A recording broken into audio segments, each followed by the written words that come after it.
ओम नमो भगवते वासुदेवाय नमः। बोलिए लक्ष्मी माता की जय हो। प्रत्येक वर्ष कार्तिक शुक्ल पक्ष की नवमी तिथि को आंवला नवमी का व्रत किया जाता है। इसे धात्री नवमी के नाम से भी जाना जाता है, क्योंकि यह माता के समान ख्याल रखने वाली मानी जाती है। कार्तिक मास का प्रत्येक दिन बहुत ही महत्वपूर्ण होता है। एक एक तिथि बहुत ही महत्वपूर्ण मानी गई है और ऐसी ही यह तिथि है कार्तिक मास शुक्ल पक्ष की आंवला नवमी की। अक्षय नवमी भी कहते हैं और इस दिन आंवले की पूजा की जाती है। इस दिन महिलाएं आंवले के पेड़ के नीचे बैठकर संतान प्राप्ति, स्वास्थ्य, घर में सुख और शांति, आर्थिक समृद्धि और बच्चों की सुरक्षा के लिए प्रार्थना करती हैं। आंवले को अक्षय वृक्ष भी कहा गया है। ऐसा कहा जाता है कि ब्रह्मा जी ने सबसे पहले आंवले को ही उत्पन्न किया था और आंवले के वृक्ष में भगवान विष्णु का निवास माना जाता है। आंवला भगवान विष्णु का प्रत्यक्ष रूप माना जाता है। कार्तिक मास के शुक्ल पक्ष की नवमी तिथि को आंवले की पूजा अत्यंत आवश्यक, अत्यंत श्रेष्ठ और अक्षय फल देने वाला बताया गया है। अक्षय नवमी के दिन अगर आंवले की पूजा करना और आंवले के वृक्ष के नीचे बैठकर भोजन बनाना और खाना संभव नहीं हो तो इस दिन आंवला जरूर खाना चाहिए। यदि संभव हो तो आप आंवले के वृक्ष के नीचे भोजन करिएगा।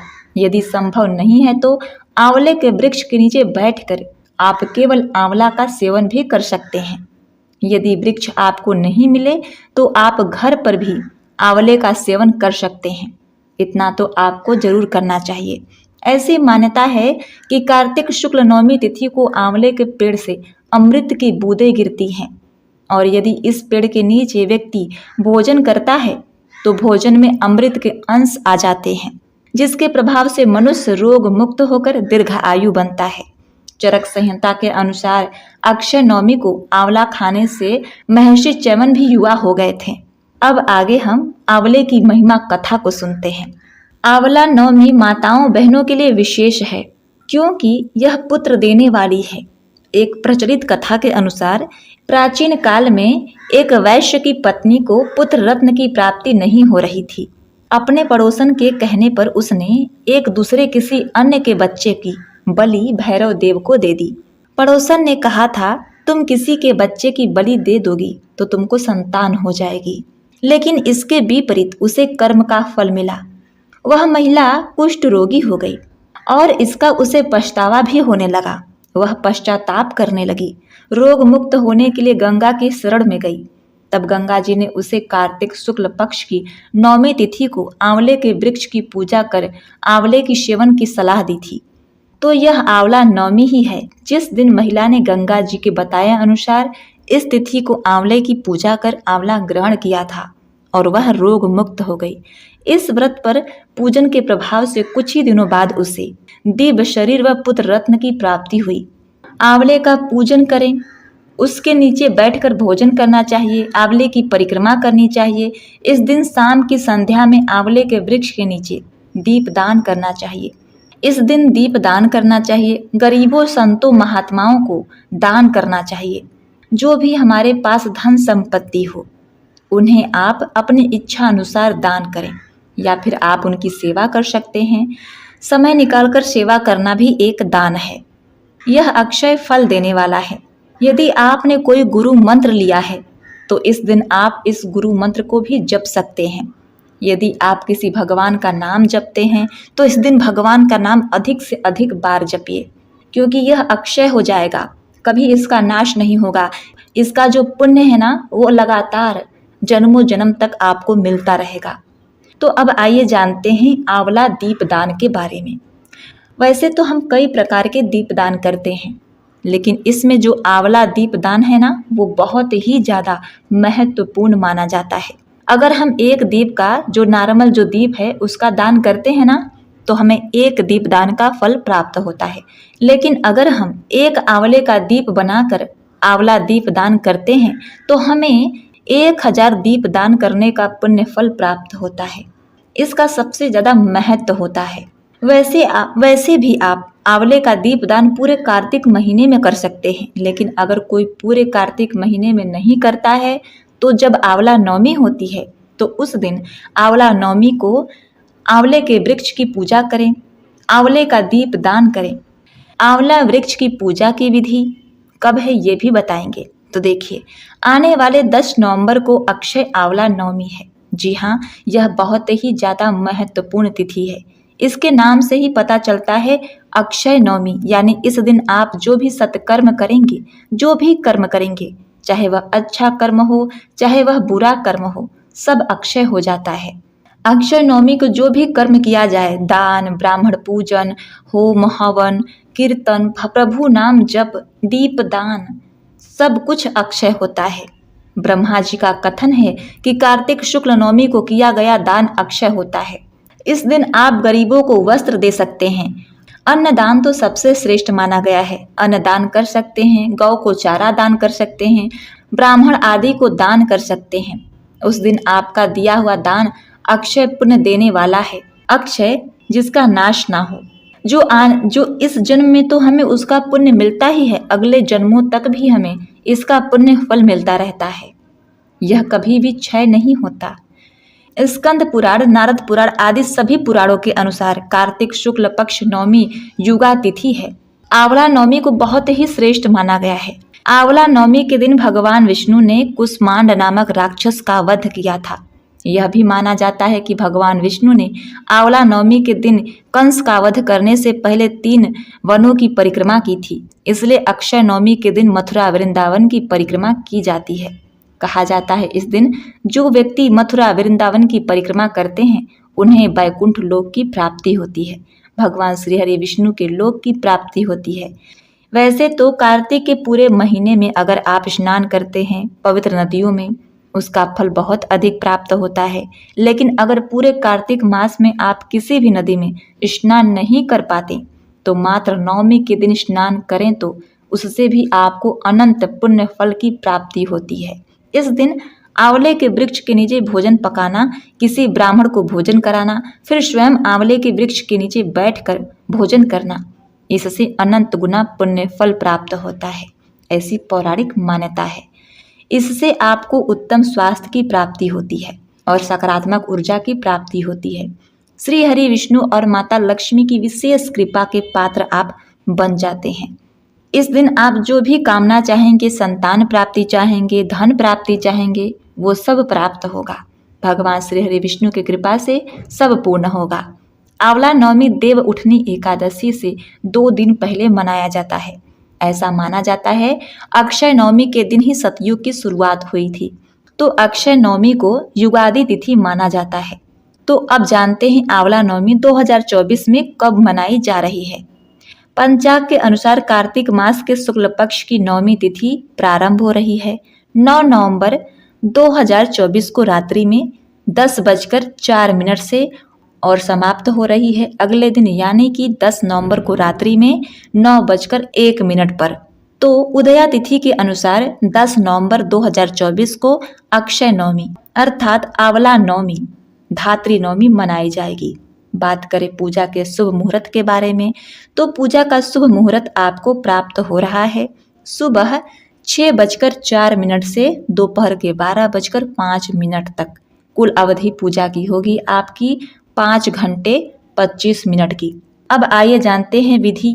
तो देखिए, प्रत्येक मनुष्य आंवले की पूजा कर सकते हैं, लेकिन विशेष रूप से महिलाओं को आंवले की पूजा अवश्य करनी चाहिए, ऐसा पुराणों में कहा गया है। आंवला नवमी के दिन प्रातः काल जल्दी उठ जाइए, स्नान आदि कर लीजिए, साफ वस्त्र धारण करके आंवले के वृक्ष के पास जाकर विधि विधान से उनकी पूजा करिए। इससे पहले वृक्ष के नीचे अच्छे से साफ सफाई कर लीजिए। इसके बाद आंवले के पेड़ के नीचे पूर्व दिशा में खड़े होकर जल दूध चढ़ाएं, चाहे तो आसन बिछाकर बैठकर भी विधि विधान से पूजा करें। अगर स्थान ना मिले तो खड़े होकर भी आप पूजा कर सकते हैं। धूप दीप अर्पित करके विधि विधान से पूजा करें। पूजा पूर्ण होने के बाद आंवले के वृक्ष की आरती कर लीजिए और अपने परिवार की सुख समृद्धि खुशहाली के लिए कामना कीजिए, प्रार्थना कीजिए कि हे भगवान विष्णु, आप मेरे घर में सदा सर्वदा निवास करिए माता लक्ष्मी के साथ और हमारे दुख दारिद्र को हरिए, हमें संपन्न बनाइए। आप अपने शुभ चरण कमलों में स्थान दीजिए, ऐसी भगवान से प्रार्थना करें। भगवान विष्णु के सहस्त्र नामों का जप करिए, पाठ करिए ओम नमो भगवते वासुदेवाय नमः, इसका भी जाप कर सकते हैं। या फिर श्री कृष्ण गोविंद हरे मुरारी, हे नाथ नारायण हे वासुदेवाय, हरे कृष्ण महामंत्र का भी जप कर सकते हैं। इस दिन आप ज़्यादा से ज़्यादा भगवान का जाप करिए। हम कहते हैं कि यह आपको अक्षय पुण्य फल देगा जो कभी नष्ट नहीं होगा, आपके जीवन पर्यंत जन्मों जन्म तक आपका साथ देगा। यह आपका पुण्य। तो इस दिन भगवान का नाम जपिए। भगवान का नाम जपना बड़ा ही पुण्यवान होता है। इसकी महिमा बड़ी ही अनंत है, अनोखी है। आंवले का दान करिए, आंवले का सेवन करिए। आंवले का सेवन अमृत तुल्य है। इसलिए अक्षय नवमी के दिन अपने स्वास्थ्य के लिए, सुखी संपन्न जीवन के लिए आंवले को प्रसाद के रूप में अवश्य ही ग्रहण करिएगा। तो अब आइए जान लेते हैं कि इसके बारे में हमारे पुराण क्या कहते हैं। कार्तिक मास महात्म्य कथा में नारद जी ने राजा पृथु को आंवला नवमी के बारे में बड़े ही विस्तार से बताया है। सूत जी कहते हैं कि कार्तिक के शुक्ल पक्ष की चतुर्दशी को आंवले का पूजन करें। आंवले का महान वृक्ष सब पापों का नाश करने वाला है। उक्त चतुर्दशी का नाम वैकुंठ चतुर्दशी है। उस दिन आंवले की छाया में जाकर मनुष्य राधा सहित देवेश्वर श्री हरि का पूजन करे। तदवंतर आंवले की 108 प्रदक्षिणा करे। फिर साष्टांग प्रणाम करके परमेश्वर श्याम सुंदर श्री कृष्ण जी की प्रार्थना करें। आंवले की छाया में बैठकर इस कथा को सुने। फिर ब्राह्मण को भोजन करावें और यथाशक्ति दक्षिणा दें। ब्राह्मणों के संतुष्ट होने पर मोक्षदायक श्री हरि भी प्रसन्न होंगे। पूर्व काल में जब सारा जगत एकार्व के जल में निर्मग्न हो गया था तो समस्त चराचर प्राणी नष्ट हो गए थे। उस समय देवादिदेव सनातन परमात्मा ब्रह्मा जी अविनाशी ब्रह्म का तप करने लगे थे। ब्रह्म का तप करते करते उनके आगे श्वास निकला। साथ ही भगवत दर्शन के अनुरागवश उनके नेत्रों से जल निकल आया। प्रेम के आंसुओं से परिपूर्ण वह जल की बूंद पृथ्वी पर गिर पड़ी, जिसमें से आंवले का महान वृक्ष उत्पन्न हुआ। उसमें बहुत सी शाखाएं और उपशाखाएं निकली थी। वह फलों के भार से लदा हुआ था। सब वृक्षों में सबसे पहले आंवला ही प्रकट हुआ, इसलिए उसे आदिरोह कहा गया। ब्रह्मा ने सबसे पहले आंवले को उत्पन्न किया, उसके बाद समस्त प्रजा की सृष्टि की। जब देवता आदि की सृष्टि हो गई तो वे उस स्थान पर आए जहां भगवान विष्णु को प्रिय लगने वाला आंवले का वृक्ष था। उसे देखकर देवताओं को बड़ा आश्चर्य हुआ। उसी समय आकाशवाणी हुई कि यह आंवले का वृक्ष सब वृक्षों में श्रेष्ठ है, क्योंकि यह भगवान विष्णु को प्रिय है। इसके स्मरण मात्र से मनुष्य गोदान का फल प्राप्त करता है। इसके दर्शन से 2 गुना और फल खाने से 3 गुना पुण्य होता है। इसलिए सर्वदा प्रयत्न करके आंवले के वृक्ष का सेवन करना चाहिए, क्योंकि वह भगवान विष्णु को परम प्रिय एवं सब पापों का नाश करने वाला है। अतः समस्त मनोकामनाओं की सिद्धि के लिए आंवले के वृक्ष का पूजन करना उचित है। जो मनुष्य कार्तिक मास में आंवले के वन में भगवान श्रीहरि की पूजन तथा आंवले की छाया में भोजन करता है, उसका पाप नष्ट हो जाते हैं। आंवले की छाया में जो भी पुण्य करता है वह कोटि गुना हो जाता है।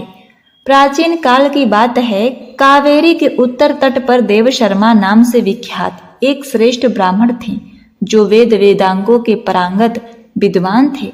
उनके एक पुत्र हुआ जो बड़ा दुराचारी निकला।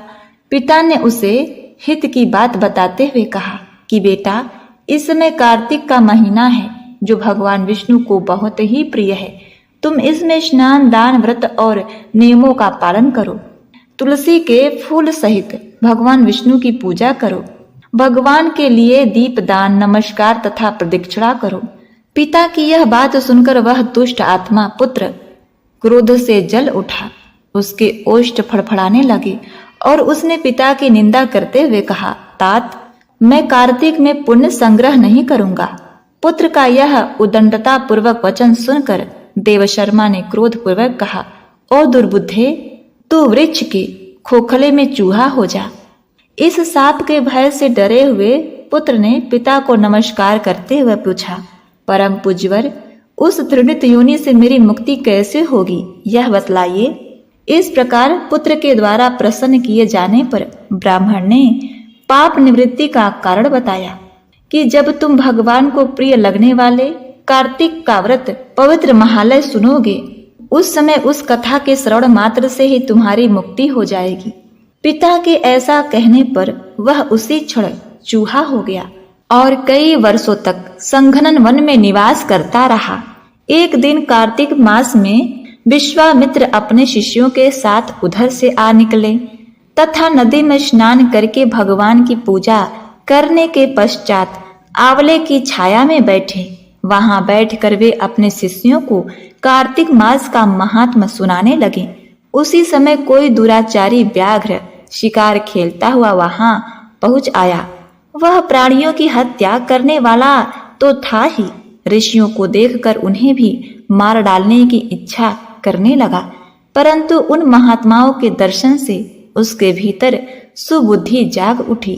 उसने ब्राह्मणों को नमस्कार करते हुए कहा, आप लोग यहाँ क्या करते हैं? उसके ऐसा पूछने पर विश्वामित्र बोले, कार्तिक मास सब महीनों में श्रेष्ठ बताया गया है। उसमें जो कर्म किया जाता है वह बरगद के बीज की भांति बढ़ता है। जो कार्तिक मास में स्नान दान पूजन करके ब्राह्मण भोज कराता है, उसका वह पुण्य अक्षय फल देने वाला होता है।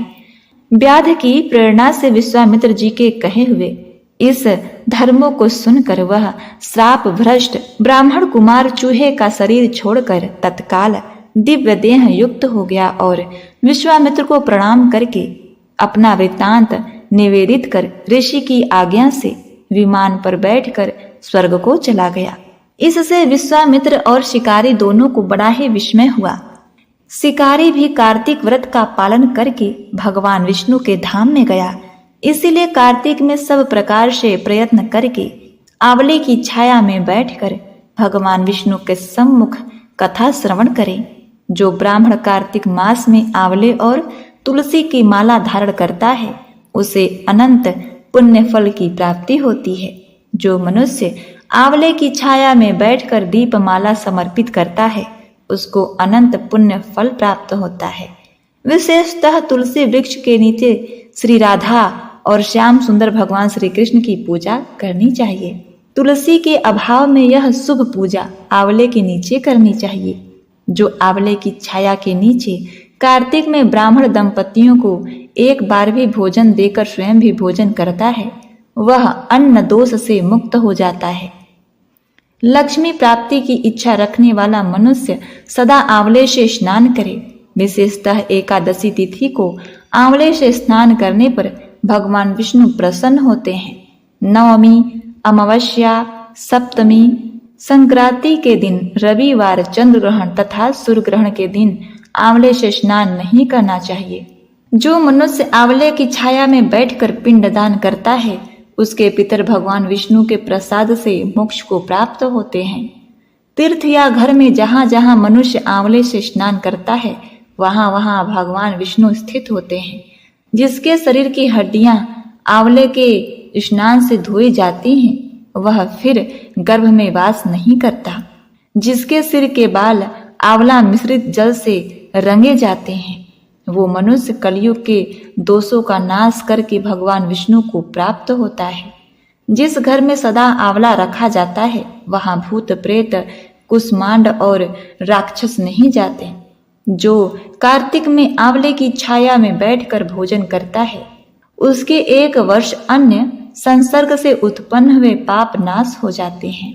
तो बोलिए ओम नमो भगवते वासुदेवाय नमः।